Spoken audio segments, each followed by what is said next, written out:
I think that having a one-on-one conversation is almost always the right thing to do, or the right way to approach things, because it's so hard. First of all, it's communication is hard just in general. So when you're able to immediately interject with at something someone said, or at least immediately respond to something someone said, or read someone's emotions in a direct conversation or their tone of voice, or ask them a question like, oh, did you mean that like this? It's very helpful. And I think that as someone that is a difficult communicator and an emotional person, I've always found a lot of it very helpful to get in calls with people. No, totally. So I want to be genuinely, I want to be an open book. I want to talk about whatever you want to talk about. I'm coming into this with the intention of clarity. I don't think we're going to leave this call being best buddies or anything like that. But I think that regardless, clarity amongst each other and some understanding, at least minimally. Because I think that the internet just everything blows up so much bigger, and obviously a lot of that is my fault, I will say. And I think that that's something that I will try and take accountability for where I can. But I do think so. Anyway, thank you for calling, first of all. Dude, and so fine. Yeah, I think you can kind of steer the ship. Yeah. Okay. Well, first of all, do you want to just go through the video again and the stuff I said yesterday, and then we can start with that? Yeah. Out the bat, like, your apology for the tweet calling Tom's fans the R word, like that felt, to at least me, I think that felt quite genuine. I was just a little bit confused why you didn't say that when you first did your initial response on the live stream on your channel. Yeah, I mean, I did. I had an apology. I don't remember what. I mean, it was middle of the live stream probably, and it was a more longer drawn out, I guess, than the on my channel. I feel like whenever you have time to sit down and actually think about how you should put together your feelings, I guess, or when you in a video form, it's a lot easier to sit there and be like, okay, what do I actually want to say? How do I want to say it? Let me write down what I want to say, put it into a video, and put it out there. Versus in a live stream, or even in like a tweet or something, it's different. I think that emotions are running high as well, and I think that also there's certain things that were misunderstandings. Like obviously, one of the things in your original stream, before I did my video, that you talked about was like the difference between reclaiming a word and just using the word as a slur, or just using it to attack people. And as someone obviously like this, I mean, this may sound a little bit stupid, but I genuinely, I have no idea. Up until that point, after having gone through a lot of stuff that I had with, Nicholas Cantu and being a bit, there was the kind of punching bag of the internet at some point. I wasn't under the perception of like, hey, because these people did it, that makes it okay for me to do it. But I was under the perception of, okay, so these people can do it because of, these particular reasons, and I also fit those categories. I see. And so oh, sorry, go on. After seeing your stream, and also a lot of people's issues on Twitter, it wasn't that I changed my opinion. It was more that I reflected on the fact that, oh, okay, that makes total sense. I understand that.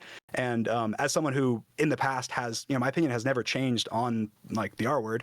I've always thought I had a whole, people were, using it against me, saying I'm a hypocrite for statements I made in the past that I still stick 100% by. I think that with any word, no matter what it is, if you're going to offend a large group of people with it, or even a small group of people, depending on what it is, that you should avoid, using it as, you have a responsibility to avoid using it as a content creator. Yeah, 100%. So I think that, anyway, I think that I decided, obviously, in my video, be straight to the point, get it over with, and not I didn't mention anything. I was just like, no excuses, no anything, just, hey, let's just get it out of the way, because it was just, I shouldn't have done it. Yeah, okay, fair enough. Yeah, no, I don't disagree with anything you said. It's from my point of view, it's just like, I just wish you would have said that to begin with, but obviously I understand. I think genuinely with a lot of stuff, that's going to be that has been a huge problem of mine for an extremely long time. Is everyone, I mean, obviously this is probably the number one critique of me as a person, is that I'm very impulsive. I am very impulsive. I'm very impulsive. I would love to work on that. I feel like a lot. I have improved a lot of my impulsiveness, I guess, from when I first started as a creator. It was like anything. Okay, yeah, you're saying this, fuck you, whatever. And I think that that's something that I have already, worked on, but that I do think that there's always room to grow. And that's why, obviously, I mentioned in my video, I said I kind of hit a boiling point. I did. Obviously, the timing seems kind of stupid, but yeah, anyway. Yeah, okay. So, like, we can move on from that now. And I think also, I want to talk about in your video, first of all, the clips you used of me. I think it was a interesting decision to splice together the only parts of my VOD where I was agreeing with you to put at the very start of your video before Tom had even said anything. You know what I mean? Before Tom had even said anything and before you were even rebuttaling, I think it was very strange to be like, this is Tom's best mate. Here are all the things he disagrees with Tom about. And I feel like in a way, that kind of almost makes the things Tom's are saying sound even more ridiculous by prefacing it by going, even his best friend doesn't agree with him. Like, you know what I mean? Yeah, I mean, I completely see what you're saying. I guess my perspective of why I used the clips in that order was that Tommy didn't mention in his video anything about like the grooming stuff or those like shots, and so I didn't have any clips of Tom saying anything that I could then put these clips after or something. And so my whole issue leading up to this was related to the them throwing shots at me for say false accusations, whatever, as jokes. And so that was my whole issue, and I needed a way to bring that up, address that. And obviously, having watched both your streams, or at least parts of both your streams, I was aware obviously of those times where you mentioned that, and I was like, yeah, thank you, Tubbo. I 100% agree with what you're saying. Yeah. Thank you for saying that. More people need to have that mindset. Okay. And so it wasn't I wasn't trying to ignore, obviously I'm coming and having this conversation, I wasn't trying to ignore or avoid the rest of any points you made in your live stream. It was more that my video was a response to Tommy's video, and then the fact that they were throwing shots at me, false accusations for jokes, was why I was up to the boiling point I was at. And so I wanted to kind of tell the story of, hey, so yeah, here's why. Here's a source that you can trust saying this. Like Tubbo, obviously, if you hear me saying, hey, these people have been doing this and and it's wrong, it doesn't hit as hard as hearing somebody that obviously is closer to Tommy saying that, and you're more willing to trust that as a source, I guess. Yeah, I understand. Yeah, what you've said there is basically you use the clips of me supporting you because I am the opposite side of the argument, so the viewer will see what I'm saying is more like genuine and fair and open and honest, which makes sense. But what I'm more getting at is I don't understand why you chose to do that at the very start before Tom had said, like, before playing even a single part of what he had said. And I think I just want to understand why you did that.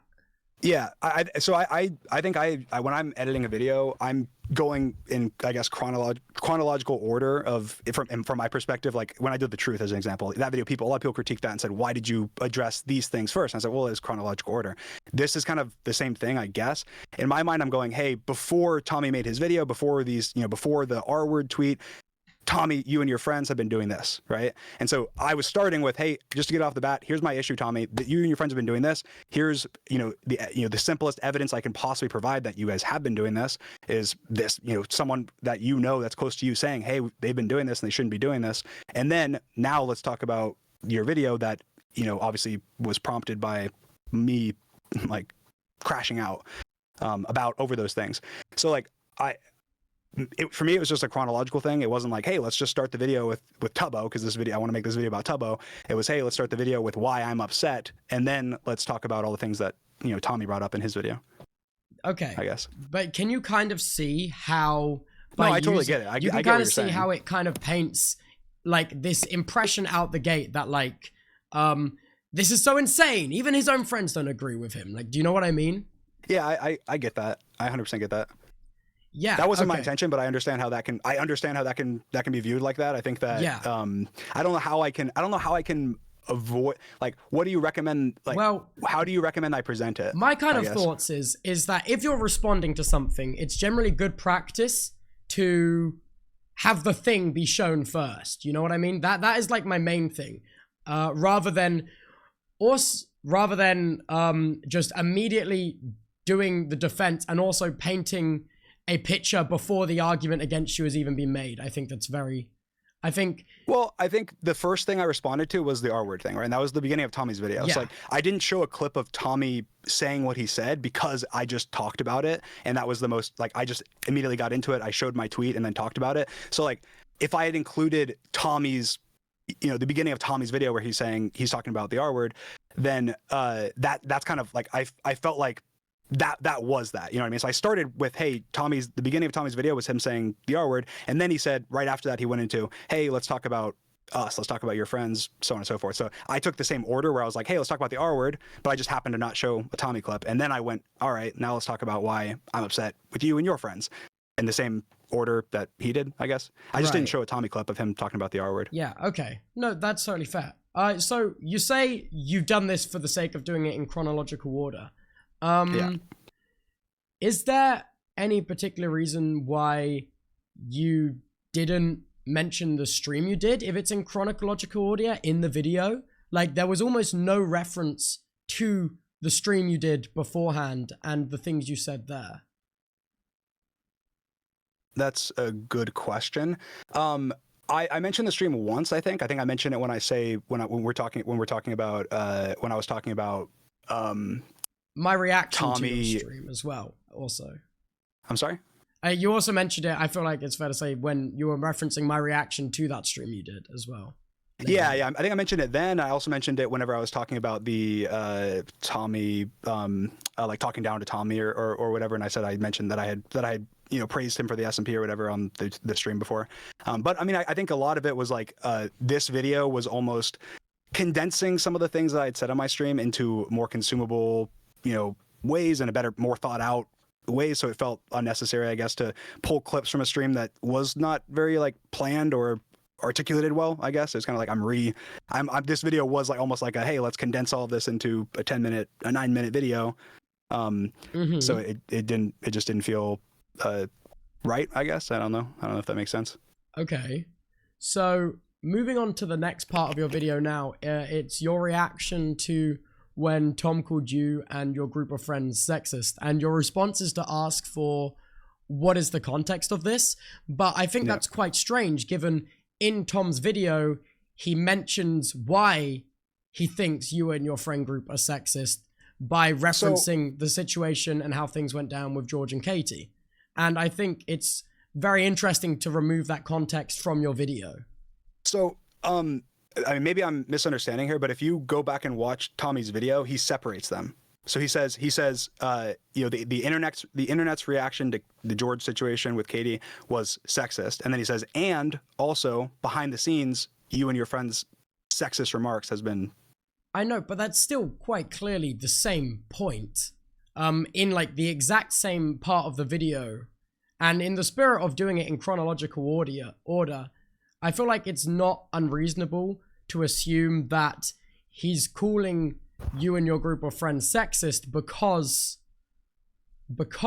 of that situation as well. He said that you and your friends' sexist comments behind the scenes. Like, is it how that's in? You're saying that that's in relation to Katie Bugs? Well, I'm saying that like that situation and the reactions to that and how that were handled, and then also I feel like the stuff behind the scenes is mentioned to the stuff that wasn't mentioned with the friend of Robbo's who you apparently called a whore, and then the friend of Ludwig's as well. I feel like that's when he's referencing behind the scenes behavior. Yeah, so I'm happy to talk about those. It's great you brought that up.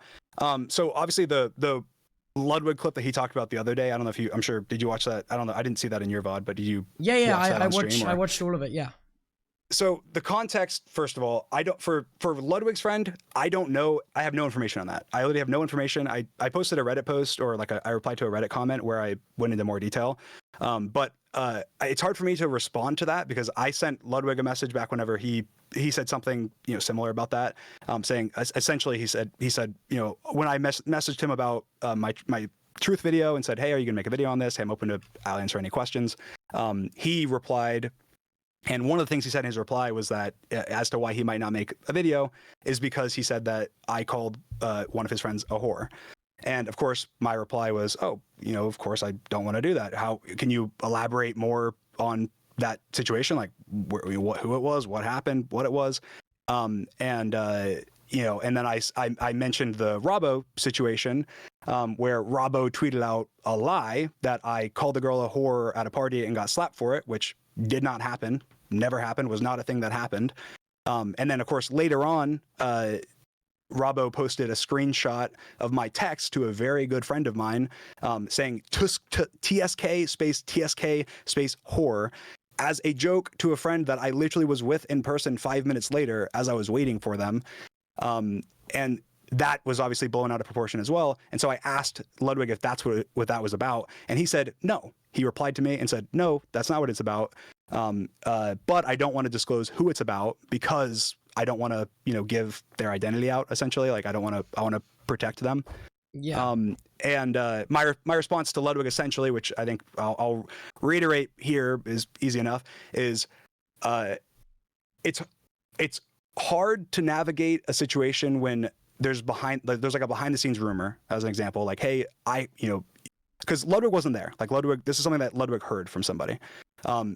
If I'm giving credence to it and accepting that this happened, which I said to Ludwig, I was like, hey, I'm just going to say, if this happened, I'm going to assume it happened and say, I'd love to talk to this person. I'd love to say, I'm sorry, I shouldn't have done that, depending on the context.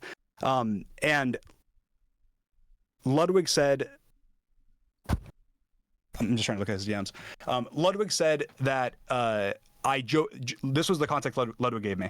Ludwig said that I jokingly called a friend of his a whore outside of a club when I was drunk. That's the context he gave me. And I essentially said, the only time that I ever have used that word, like whore, slut, any derogatory, you know, word towards women, is jokingly in private to very good friends of mine. That's the only time I've ever used those words. You know, I'll you know, as a joke, I'll call my cat it or something. If that is the case, though, why would it be that two different people with two separate accounts have said that you've called their friend a whore and they've been like obviously not taken it as a joke? Well, Robbo was during the Nicholas Cantu situation. So Robbo's obviously, Nicholas Cantu was literally just slandering me, making up lies. That I proved that in my truth video. I provided tons of context to that, and his friends were as well. So that's a unique situation, and that situation is just completely overblown, not true, not something that can be used as a, in my mind, I'm going, okay, it'd be like saying, what's a good example? Like that situation, that first situation with Robbo should be thrown out because it's not true. It was completely a lie, and Robbo was supporting Nicholas Cantu during that whole situation with that. And Nicholas Cantu obviously tweeted out a meme about it in that regard. But what I will say is that in what I said to Ludwig as well in DMs